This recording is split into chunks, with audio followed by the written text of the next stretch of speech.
Y acá en San Pablo sí, me quedé trabajando en el club desde que me retiré, hace 2 años. Y bueno, este momento, esta pandemia me agarró acá en San Pablo, que bueno, como ustedes saben, es una ciudad de 40 millones de habitantes, ¿no? La metrópoli más grande de Latinoamérica, donde es el país que tiene más vuelos directos a Europa y a Asia. Entonces era de esperarse que este virus se expandiera primero por San Pablo y mayoritariamente por Brasil, un país de 220 millones de habitantes. Es normal que, imagino yo, que tenga más casos que otros países como Uruguay o como Chile, que son menores. Entonces, se vive este momento con precaución. Por lo menos yo intento vivirlo así, con precaución, con respeto, pero sin pánico, porque si te pones a escuchar la prensa, las informaciones son totalmente diversas, lo que le llega a usted a Chile, lo que llega en Uruguay, lo que sale acá. Lamentablemente la política tomó parte de este tema de la pandemia y sinceramente no se puede escuchar noticias. Hay que tener 5, 6 o 3 o 4 médicos amigos que te recomienden lo que hay que hacer. Uno, como siempre digo, ver y seguir el ejemplo de lo que hacen los países avanzados, los Alemania, los nórdicos, algunos asiáticos, que son para mí siempre primer mundo, y bueno, guiarse por eso y no por lo que se escucha alrededor nuestro, porque esto es muy confuso, ¿no? Entonces, eso creo que puede ser muy contraproducente. Sí, esto no puedo estar más de acuerdo. Bien, vamos a empezar la vuelta de preguntas, somos varios. Vichy, te cedo la palabra y seguimos la contrarreloj, Aldo, Toby y así. Hola Diego, Vichy, ¿cómo estás? Mira, quisiera arrancar por algo que no tenés por qué saberlo, pero tuviste hace unos años una prueba de humildad con mi hijo. Mi hijo hoy tiene 24 años y está criado entre jugadores de fútbol, pero hiciste un gesto que no tenés por qué acordarte ni saberlo, y ahí quedó muy impresionado con tu humildad, así que lo quería destacar ante que nada, porque con todo lo que hiciste en tu carrera es muy bueno que seas ejemplo para muchos jóvenes, ¿no? Y tengo entendido que también sos muy ejemplo para muchos jugadores uruguayos. Sin sacarte de tu trabajo actual, mi pregunta es, ¿a qué se debe el éxito de estos uruguayos que son tan poquitos y ganan tantos campeonatos? Y fundamentalmente, después del maestro Tavares, ¿qué le espera a la selección uruguaya de fútbol? Bueno, Vichy, un placer. Siempre nos enfrentamos, ¿no? Nunca habíamos dialogado. Y sobre tu hijo, la verdad que no me acuerdo, pero yo siempre digo que es una obligación nuestra, ¿no? Ser educado y siempre bien abierto a la gente que se acerca en cualquier momento, en cualquier lugar, y sea el hijo de quien sea. Así que no fue porque sea tu hijo, es una obligación que no, seguramente no te diste cuenta que bueno. Aparte es rubio, no sé si es mi hijo. No, la pregunta es muy amplia, la que vos me hacés. Yo creo que bueno, que Uruguay tiene una cultura fútbol, yo siempre digo que es única en el mundo, porque viene desde el comienzo, del inicio del fútbol, desde que comenzaron las competiciones en América en 1910, 1912, los primeros clásicos contra Argentina, que lo ganaba Uruguay, la primera Copa América que la ganó Uruguay, la primera Olimpíada que ganó Uruguay, el primer Mundial, la primera Libertadores. El país nuestro se generó, el sentimiento nuestro de país hace 120 años, se generó con el fútbol. El fútbol ayudó a que este pequeño país se sintiera una nación. Entonces esa cultura fútbol que tenemos es única. Yo he viajado por el mundo, he jugado con jugadores de todas las nacionalidades, y la importancia que tiene el fútbol dentro de Uruguay, hasta por la dimensión de nuestro país. Para aparecer hoy en el mundo tiene que ser estando bien en un mundial, porque si no, no aparecemos ni en un diario chileno que hoy tenemos al lado. Esa es la realidad. Entonces a eso se debe un poco la cultura fútbol, y que Uruguay saque jugadores. Pero ya que me la dejás picando, Vichy, y sobre mi influencia en Uruguay, si ustedes saben, en los últimos 10 años, nosotros los jugadores de la selección hemos iniciado no una revolución, sino una actualización de las cosas que pasaban en Uruguay, principalmente en la AUF, principalmente en temas comerciales, económicos, en temas de selección. Y yo, que fui un poco el líder, siempre tomé a Chile y la Federación Chilena como el ejemplo a seguir. Creo que Chile nos sacó 20 años en muchos aspectos a Uruguay, por más que ustedes imagino que deben tener sus problemas internos, sus críticas. pero en el tema macro, la Federación Chilena, lo que hizo con el Canal Chile, cómo auxilió a los clubes, cómo hizo vender mejor su producto, a Uruguay nos sacó 20 años de ventaja. Esa es la realidad, y lo ves en el fútbol interno de Chile, en la infraestructura, lo ves que Chile ganó las últimas 2 Copa América, con un proyecto elaborado, no fue casualidad, y nosotros a la uruguaya, a la cultura, a la garra, a lo que salga, y bueno, por suerte yo tuve el privilegio de ser la única generación del fútbol uruguayo que tuvo un proyecto por trás. O sea, en 100 años de fútbol uruguayo, Bobich habrá jugado contra una generación uruguaya espectacular, me imagino. Pero nosotros fuimos los únicos que tuvimos la suerte de tener el respaldo de un técnico por 10 años, o sea que pudimos fracasar y volvernos a levantar, cosa que antes era imposible, medio fracaso y para afuera.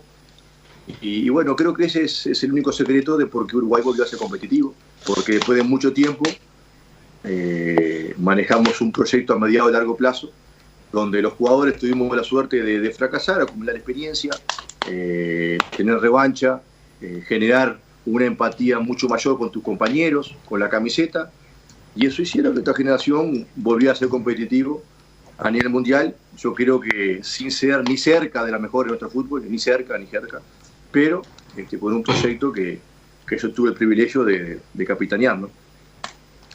Diego, ¿qué tal? A propósito de eso, el primer partido cuando el fútbol vuelva a nivel de selecciones va a ser Chile-Uruguay en el centenario de Montevideo por las clasificatorias al Mundial. Entendiendo que que Uruguay siempre tiene una nueva generación, que Uruguay siempre tiene nuevos valores, ¿con qué selección y con qué nivel de selección se va a topar Chile en aquella oportunidad cuando sepamos cuándo?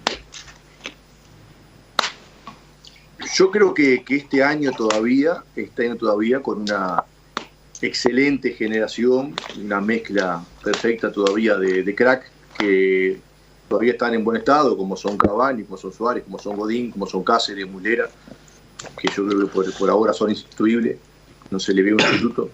Me imagino que Chile con Alexis, con Vidal, con Bravo debe estar pasando lo mismo. No es tan fácil en países pequeños sustituir crack de verdad.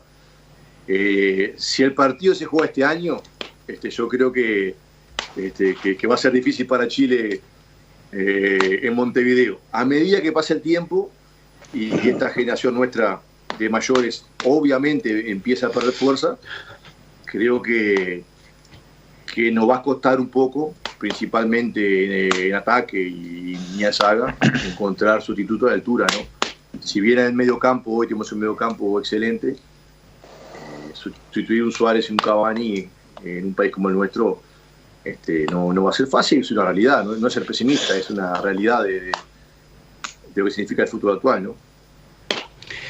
Diego, un gusto, Marcelo Vega.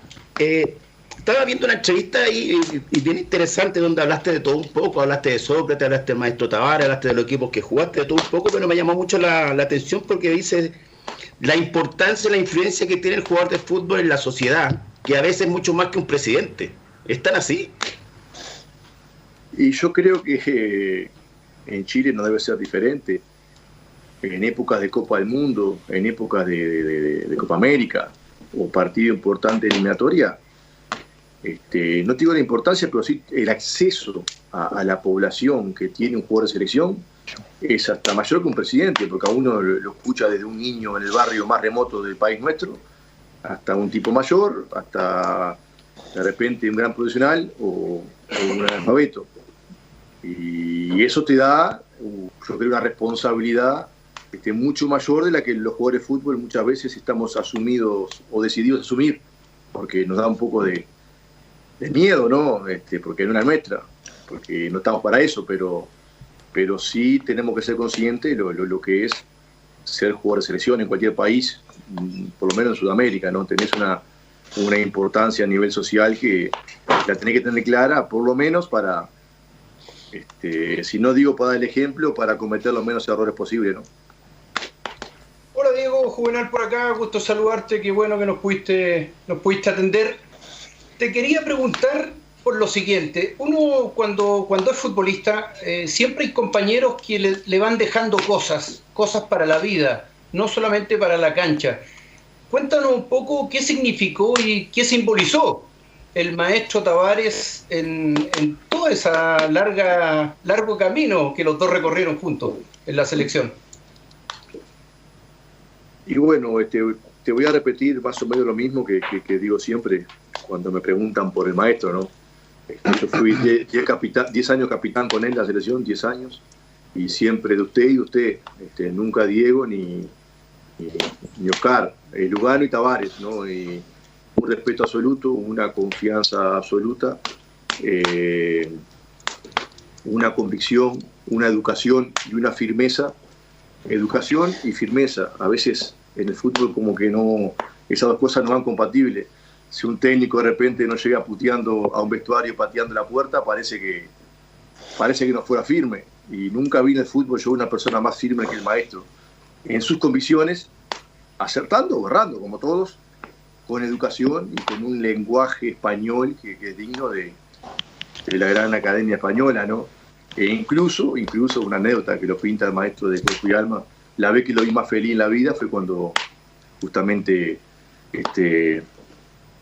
la Academia Española nos dio un premio a la selección que mayor se expresaba en lengua hispana, algo así, no sé si fue en Brasil o no, fue en Sudáfrica, y el maestro tiene una alegría, como se ve para el mundo. Eso muestra un poco cómo, no es la realidad, cómo él manejaba las derrotas y las victorias con la misma serenidad, la misma convicción, la misma firmeza, y nunca se comió el cuento de la presión de la prensa, ni del trato popular. Un personaje muy, muy especial. O sea, no es un entrenador, es un educador social. Él comenzó su vida como educación social y el fútbol es como una vocación secundaria para él, me parece. Pero a mí y a nosotros nos dejó un ejemplo grandísimo, y tengo para hacer 1000 anécdotas, pero básicamente hablar de 4-4-2, 3-5-2 es fácil, ¿no? Pero estas cosas que él nos dejó, para mí son hasta más importantes, ¿no? Diego, ¿cómo estás? Lucho Marín por acá, agradecerte el tiempo y la disposición. Diego, hablábamos un poquito atrás, nosotros tenemos algunos amigos en común, pero saber cómo hoy día ustedes, jugadores de fútbol, tienen la injerencia que tienen en su federación. Tú comentabas recién que a lo mejor Chile llevaba 20 años adelante, y no sé si tanto. Creo que hoy día ustedes en ese aspecto han crecido mucho más que el fútbol chileno, y el jugador es un poco más escuchado y es partícipe de la federación. Me gustaría si le puedes contar un poco acá a los muchachos. No, el jugador uruguayo no he escuchado. El uruguayo tuvo que llegar, patear la puerta, pelearse con todo el mundo, pelearse de verdad, tener líos. Yo estuve 3 años en la tapa de los diarios porque te metés con una estructura de 20 años con tentáculos que llegan hasta el gobierno. El fútbol es poder en todas partes del mundo y es dinero, y te metes en un quilombo tremendo. O sea, no es que no escuchan, que tenemos que patear la puerta y hacerlo de pesado, que es la realidad, porque nosotros veíamos que si bien mi generación competía a nivel internacional, el fútbol uruguayo como está es inviable. Vos me decís que Chile no está delante de Uruguay. Te invito a ir a jugar a una cancha uruguaya chica, un partido de fútbol, y jugarlo en Chile. En Uruguay lo sufrís, en Chile es un placer jugar al fútbol, y te lo dicen todos los jugadores uruguayos que van a Chile. Eso por un proyecto, por una infraestructura, por un trabajo a mediado y largo plazo. En Uruguay nos hemos quedado con la camiseta, con la garra, con los huevos, pero el fútbol evolucionó y no te da más. Después vas a jugar a nivel internacional y obviamente no te da el ritmo, no te da el estado físico, no te da la condición técnica para jugar en cancha más rápida, la conexión. Entonces, no es que no escucharon, pateamos la puerta, nos costó trabajo, dinero, tiempo, prepararnos, abogados, estudios de FIFA, Conmebol, y hoy tenemos somos los jugadores de fútbol o los grupos de interés en la Federación Uruguaya, somos los que tenemos más votos, más cantidad de votos, y tenemos un integrante en el Ejecutivo que nosotros lo colocamos, ¿no? Esto hace 1 año y medio, no, hace 1 año y 2 meses. Matías. Matías Pérez, claro. Sí. Claro. Cuando la FIFA intervino la Federación Uruguaya, ¿no? O sea que los frutos creo yo que se van a ver de acá a unos años. Sin embargo, hoy, con el tema de la pandemia, por ejemplo, ya la Federación Uruguaya junto con la Mutual está bancando el sueldo de todos los jugadores de la A y la B. cosa que en nuestro fútbol antes era imposible de pensar. Sí. Y bueno, hoy lo más vulnerable, por suerte, gracias a que hace unos años atrás pateamos todos, por lo menos tienen cómo sobrevivir en este momento que es totalmente inesperado, ¿no? Diego, ¿qué tal? Un placer saludarte. Y te quiero llevar un poco a algo más profundo, ¿no? Lo estabas hablando previamente con el Vichy, lo futbolizado que es el uruguayo. Y uno ve la selección, por ejemplo, uno ve los jugadores y hay varias personalidades distintas, partiendo por Tavares, por ti, por Lucho Suárez, Muslera, Cavani, son todos tipos muy distintos, ¿no? Pero si hay algo que todos tienen en común es ese sentido de pertenencia que hay en jugadores del Atlético de Madrid o que hay en jugadores del equipo más chico de Uruguay. ¿Cómo se trabaja eso? ¿Cómo se vive con eso? Y si nos pudieras complementar con una historia que te escuché alguna vez de Darío Rodríguez en tu debut en el camarín de la selección, que te mostró que ese sentido de pertenencia está siempre. Sí, yo creo que eso no se trabaja, que como te decía, es parte de la cultura del país, que viene de décadas y décadas y décadas atrás, es del barrio, es del abuelo que cuando tenés 3 años te agarra la oreja y te dice no puedes perder un tranque en un partido y no puedes perder contra el vecino, y la celeste es lo más grande que hay. Eso no se trabaja. Sin embargo, es lo único que hoy yo creo, es lo único que hoy, soy muy autocrítico ante el fútbol, por eso, bueno, el lío que metimos, ¿no? Creo que es lo único que nos mantiene competitivos, es lo único, porque no le aportamos a eso, después que el fútbol se industrializó y pasó a ser una industria, no le aportamos nada, cero. Nos quedamos con eso.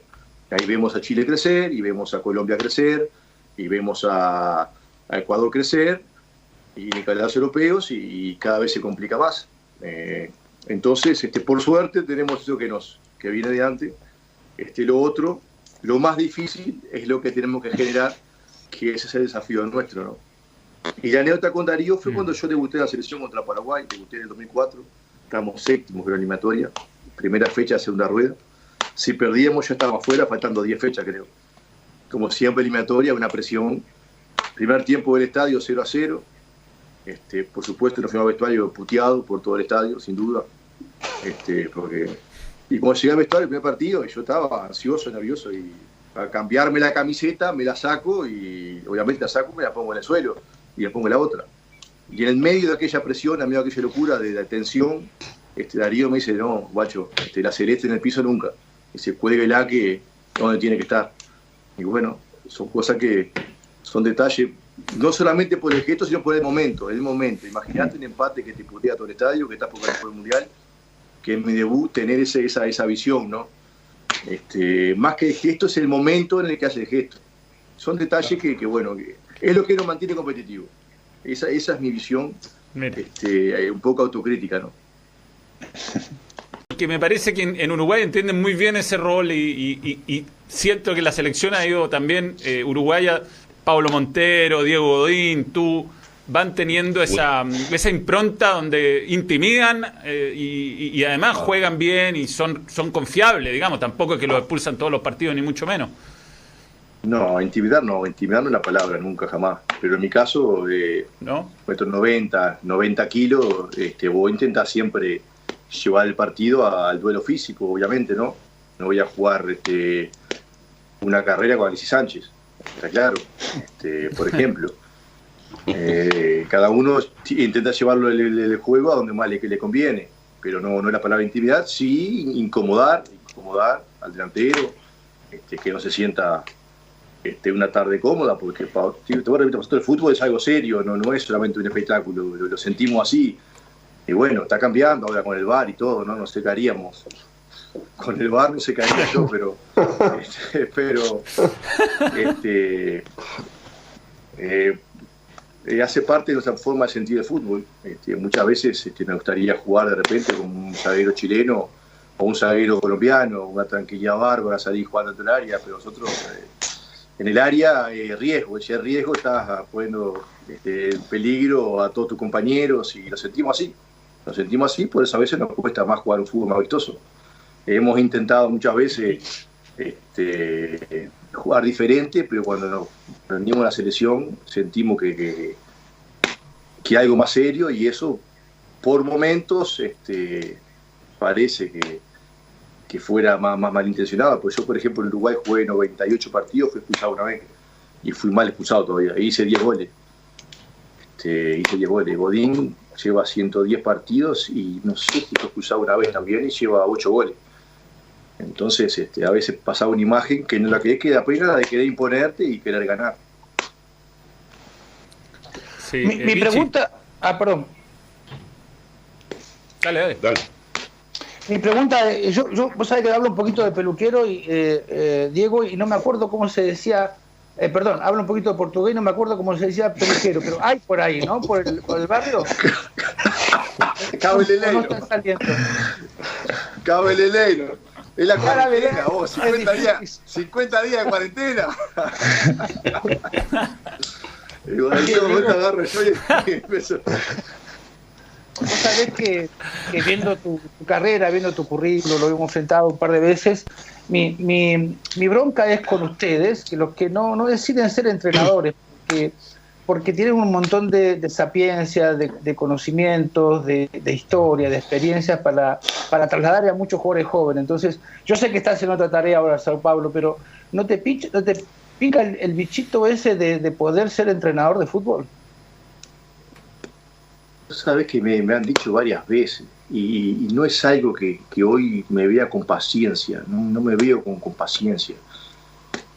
Hoy, sabes que para ser entrenador tenés que dedicarle día y noche, ¿no? Cada vez más información, cada vez más exigente. Hoy el entrenador es full time de verdad. Y para eso tenés que estar dispuesto a, de nuevo, dejar tu vida prácticamente personal para involucrarte de fútbol 1000%. Esa es una de las cuestiones, ¿no? Yo le tengo mucho respeto a tal entrenador. Si es para involucrarte, es para estar 1500%, porque así lo exige. Y hoy, sinceramente, debe ser porque mi carrera de jugador me ha tocado siempre justamente ser capitán, líder, y eso te envuelve en polémica y te envuelve en situaciones que te desgastan más, tal vez que a un jugador que juega más suelto. Y entonces quedé un poco cansado de la rutina, pero para hace 2 años, ya soy entrenador, tengo el curso B, me falta acelerar nomás. Hoy no me veo, hoy no me veo con la paciencia de estar todo el día de nuevo hablando con la prensa. Usted hace 4 semanas que me estaban buscando para hacer entrevistas. Claro, hoy no me veo. Dicen, Manuel Pellegrini me dijo una vez, dice, yo también pensé lo mismo cuando dejé de jugar. Y a los pocos años me picó el bicho y volví como desesperado. Y capaz que puede pasar. Hoy sinceramente, no tengo necesidad. Diego, en el marco de la competencia sudamericana, Uruguay y Chile han brindado un duelo muy interesante en los últimos años. Uruguay fue campeón en 2011, Chile fue campeón de la Copa América en 2015. Los duelos por clasificatorias a Sudáfrica y al Mundial de Brasil fueron increíbles. En esos duelos, y después de habernos quedado sin centro delantero desde hace mucho rato en la selección de Chile, ¿cuál fue el partido que más recuerdas y cuál fue el delantero chileno que más te impresionó? Y bueno, yo tengo la suerte ya de haber marcado a la generación de Salas, el partido a Zamorano. Yo arranqué con esa barra, ¿no? Pero creo sin duda que la última generación de Vargas y Alexis Sánchez, sin duda que son jugadores de primerísima línea en el fútbol mundial, que también va a ser difícil para Chile sustituirlo, no va a ser fácil, va a pasar un tiempo, y sobre todo Alexis era complicado, muy ágil, mucho cambio de ritmo, potente, chiquito pero potente, no es fácil derrumbar, no era fácil tirarlo, giraba rápido, ¿no? Un jugadorazo que se complicaba para marcarlo, ¿no? Chupete Suazo también era más 9, no hizo algunos goles y complicaba. Paredes también más 9, capaz que a los jugadores 9 más referencia, para mí era un poco más fácil marcarlo, pero jugadores como Vargas, como Alexis, cuando salía a buscar lejos era complicado, ¿no? Diego, existe la posibilidad que nos cuente, porque está en la historia ahí, cuando te lesionas y le pides al maestro Tavares que te ponga igual con la Inglaterra, me parece, y te dice el maestro no, si no estás 3 días antes entrenando es difícil jugar, y tú le dices, puedes hacer una excepción conmigo. Y de hecho Sí, te da la la posibilidad. Sí. Eso en realidad son normas que él siempre aplicó en la selección. El que si el jugador no estaba 3 días antes en la cancha entrenando, obviamente por respeto al grupo, por respeto a todo el mundo, no puede estar en exposición en el partido. Eso es la que él tiene. Y contra Costa Rica, después del debut, yo tenía un problema en el cartílago que empeoró bastante. Al otro día, sinceramente, no podía caminar, no podía dormir en realidad, menos caminar. Y le pedí al maestro que me diera 2 días de descanso, full time, de fisioterapia con el doctor, 24 horas, para inyectable, todo lo que haya habido y por haber, para intentar entrenar el día antes de Inglaterra, porque yo quería jugar contra Inglaterra. Me merecía jugar contra Inglaterra, merecía. Y bueno, el maestro me dijo que si yo no podía entrenar ese día, ese domingo, no podía jugar el miércoles. Le digo, maestro, estamos a 3 días y jugué anoche. Déjeme 2 días de fisioterapia e intento el martes. Lo digo, me dice, si te duele, no puedes jugar. O me duele, pero tengo 2 días. Bueno, si querés jugar, tenés que entrenar. El maestro, le digo, jugué anoche, jugué partidos el miércoles, tengo 2 días más. Digo, déjeme 2 días en el aficio a full time e intento el martes. Te digo, ¿te duele? Me dice, sí, me duele, entonces no puedes jugar. No, yo voy a jugar, bueno, entonces va a practicar. Digo, no puedo practicar, entonces no puedo jugar. Y ya me entré a desesperar, a poner nervioso, porque no me entendía lo que yo quería decir. Obviamente que me entendía muy bien. Entonces le digo, maestro, en realidad, soy 10 años su capitán. ¿Usted no cree que yo me merezco una excepción? Y me dice, no, Diego, usted no es más ni menos que nadie. Las reglas son igual para todo, siempre van a ser iguales. Si usted quiere jugar el miércoles, hoy tiene que practicar y demostrarme que está bien. Y si no puede practicar, no va a tener problema, juega un compañero y usted hará su función. Digo, maestro, entonces voy a practicar. Digo, entonces si practica, jugar. Digo, pero antes me dice, pero yo sé muy bien, y si por algo sos el capitán hace 10 años, y confío mucho en la responsabilidad que tenés con vos mismo y con tu compañero.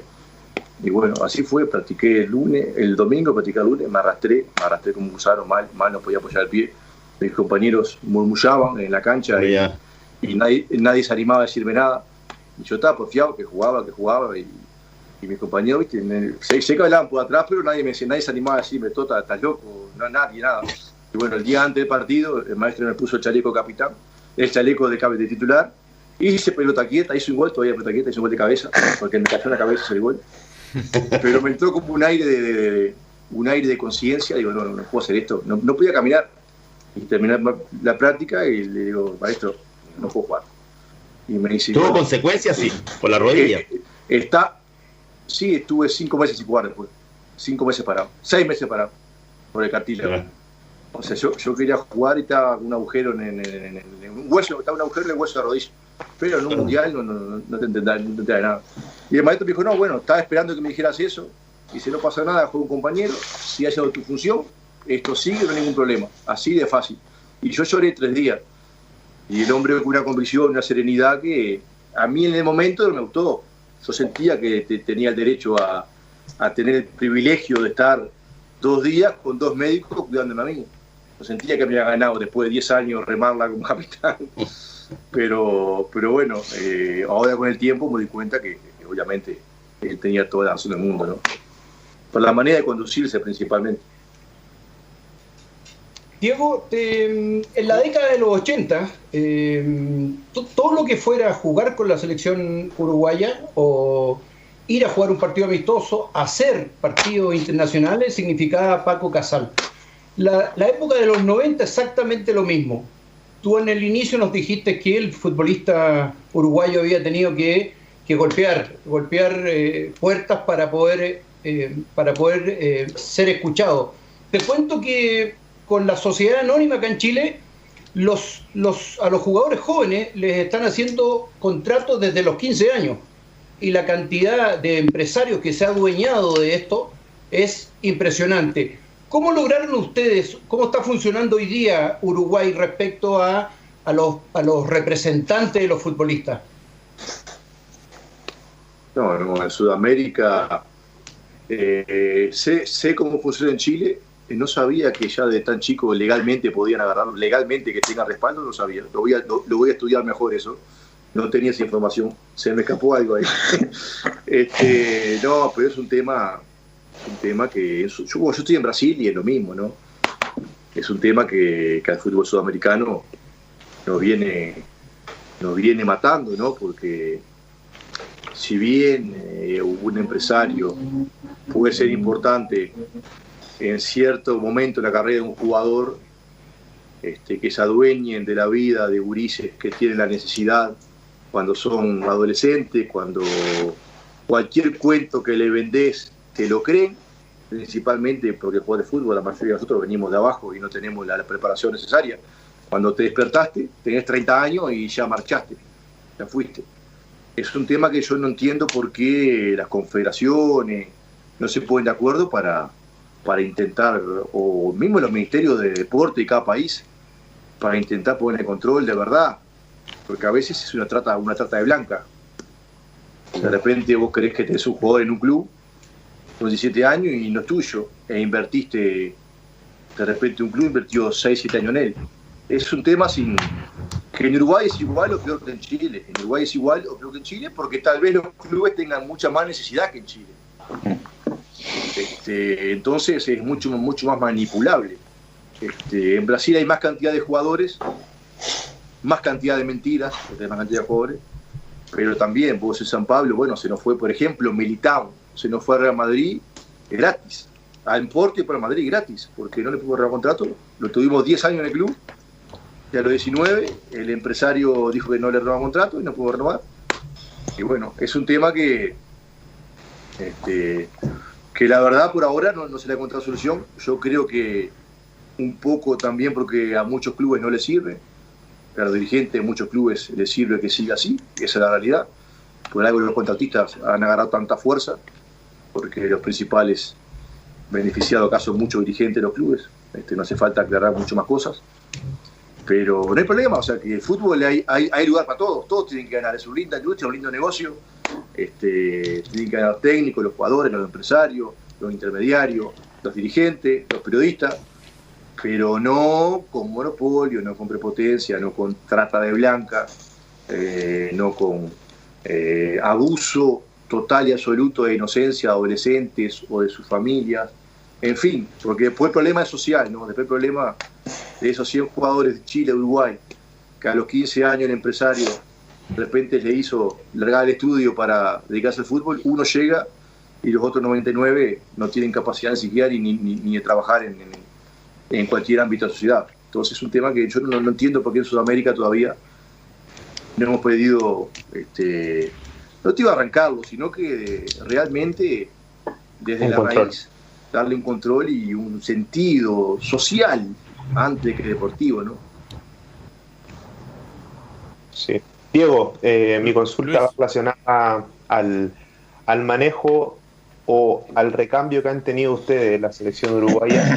Si bien es cierto, a nosotros nos ha costado bastante poder tener ese recambio, creo que a Uruguay se le ve a lo mejor más natural, puede que cueste de la misma manera, porque a lo mejor tienen menos jugadores por ser un país con menos gente, o que cuesta mucho más poder formar ese jugador. Tú nos comentabas lo difícil que es salir, enfrentarse a otro nivel, a otro tipo de entrenamiento, a otro tipo de cancha. ¿Cómo logran ustedes, a lo mejor los jugadores de más experiencia, llegar a incluso ser parte de ese recambio de jugadores que hoy día tienen la selección de ustedes? Yo creo que en parte se debe al proceso Tavares. Te voy a repetir que es único, por lo menos nuestro fútbol es único. Fíjate cuando Federico Valverde debutó en la selección uruguaya eliminatoria, partido decisivo contra Paraguay, tenía 60, 70 partidos en la inferior de Uruguay. Yo cuando debuté en Uruguay, con 23 años, que el partido de Darío Rodríguez, ¿sabés cuántos partidos tenía yo por Uruguay? ¿Sabés cuánto tenía? Cero, y le puse a Celeste en el Centenario. Si perdíamos quedábamos afuera del Mundial. Valverde debutó con 70 partidos, Bentancur con 50, Suárez y Cavani en su momento ya venían pues en sus 20. Entonces creo que ese es el gran mérito de Tavares y de la fortaleza que que ha tenido el proyecto de él, que consigue ir echando jugadores ya con cierta experiencia y roce internacional, de que cuando se pone la camisa mayor están preparados de cierta manera, ¿no? Creo que por ahí, vuelvo a repetir, esa es la suerte que tuvimos nosotros de hacer parte del único proceso en la historia del fútbol uruguayo más o menos serio y duradero, ¿no? Si la generación de Rubén Paz, de Alzamendi, de Darío Pereira, de Hugo de León, de Francescoli, y antes hubiesen tenido esta suerte que tenemos nosotros, capaz que teníamos 4 mundiales y 5 Copa América más. Esa es la realidad. Diego, cortito, hace 2 semanas hiciste noticia en El Mundo por una frase que dijiste: todos hemos compartido con algún jugador homosexual. Si nos pudieras interiorizar un poco más en aquello, y qué podemos hacer para que eso no sea noticia, para que eso sea algo normal. No, porque me preguntaron y respondí que si yo tenía problema y que no. Inclusive, hoy por hoy ya, si en algún momento el fútbol fue un ambiente muy cerrado, hoy por hoy ya no es, porque las sociedades nuestras ya no son tan cerradas. Yo he tenido compañeros homosexuales, y la verdad, me importa poco si se comportan bien, si siguen las reglas de un vestuario, si rinden, cada uno hace su vida de la manera que lo haga más feliz. El problema es que obviamente que no haya ninguna interferencia en la rutina de un plantel de fútbol, pero eso pasa con una persona que puede ser adicta a las drogas, o que era, yo empecé con un tipo que de repente hace abuso de violencia familiar. Hay muchos contextos sociales que de repente en un vestuario uno tiene que administrar, que apaciguar, y se tiene que adaptar a las reglas de lo que es el fútbol. Y lo mismo con un homosexual. Inclusive lo que he tenido compañeros eran tremendos jugadores profesionales, campeones, y sin ningún problema. O sea, respeto total, absoluto. Esa es mi experiencia, y creo que cada vez se normaliza más, ¿no? Bueno, Diego, nada, te agradecemos por tu tiempo, nos estamos quedando sin programa. De verdad, muchas gracias, espectaculares tus conceptos. Te habría preguntado un montón de cosas más, tu título favorito, cuándo va a volver un equipo sudamericano a ganar un mundial de clubes. Tú tuviste la posibilidad de ganar uno con Sao Paulo, hoy día nos vemos tan lejos del fútbol europeo, pero bueno, será para otro momento. Te mandamos un gran abrazo. Que termine todo bien ahí en Sao Paulo, y ojalá te podamos escuchar luego. Un abrazo muy grande, Diego Lugano. Vamos arriba. Un abrazo, muchas gracias por la nota. Siempre al fútbol chileno ahí, hemos sido rivales, pero nunca enemigos. Y al biche ahí, promesa que cuando abran los cableleros, voy para el hábito. Cuando abra el peluquero, promesa. ¿Sabes, Diego? Yo tenía una pregunta, y ya no te la puedo hacer, pero quería saber esta formación de dónde viene, ¿no? Por eso te quería preguntar por tus viejos, qué hacían tus viejos, si los tenés, en qué influyeron, porque sí. Este tipo de declaraciones que hiciste hoy son muy profundas y son muy buenas, y la verdad que tiene que haber una formación familiar muy importante ahí, ¿no? Sí, mi vieja, bueno, hasta hoy trabaja educadora social. Mi vieja en el Instituto de Menores de Uruguay, de niñas, y mi viejo, a pesar de que fue siempre, y sigue siendo, fue peón rural, peón de campo. En Uruguay el tipo de campo, el peón, es un tipo de vida, preparado, de código sabio, y bueno, una anécdota armada de mi viejo para que vos veas, sabio pero duro. Cuando quedamos fuera de Australia, del Mundial de Australia, que fue el partido más triste de mi vida, él me fue a esperar al aeropuerto de Carrasco a las 9 de la mañana. Yo jugué ese día en Australia, y de noche venía para San Pablo. Yo estaba en San Pablo, y me fue a buscar en un huesito del 91 que tenía, también se lo había comprado, y no me dijo nada, fumando un cigarro y con un mate. Y me sacó a pasear por los barrios, a las 9 de la mañana en Uruguay, por los barrios. Y me dice: mirá aquel niño yendo a la escuela, cabeza vaca. Dice: mirá aquel constructor yendo a laburar. Dice: mirá aquellas 2 señoras entrando al súper. Dice: todo el mundo muerto. Me dice: mataron al país. Dice: ustedes mataron al país. Dice: no tenés idea lo que hicieron. Dice: vivilo, velo vos mismo, porque si yo te digo no me lo vas a creer. Y era verdad, o sea, la gente en la calle parecía fantasma.